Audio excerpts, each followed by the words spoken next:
Hello viewers, আজ আমরা জানবো ক্যাটরিনা সম্পর্কে।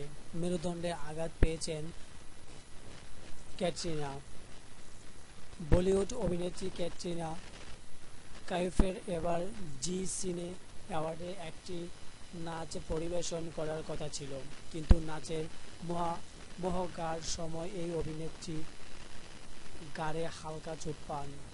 প্রথমে বিষয়টিকে সামান্য মনে করে পাত্তা না দিলেও ধীরে ধীরে সেই ব্যথা বাড়তে শুরু করে। পরবর্তীতে বাধ্য হয়ে মহড়া ছেড়ে চলে আসেন তিনি।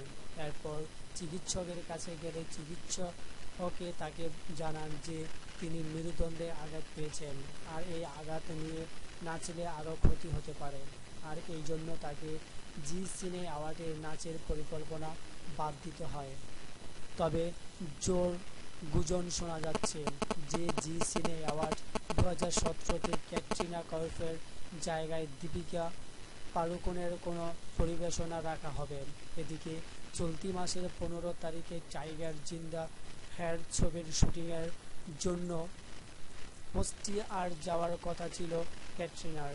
মেরুদণ্ডে আঘাত পাওয়ার হয়তো এই শুটিং সফরটিও পিছিয়ে যাওয়ার সম্ভাবনা প্রবল।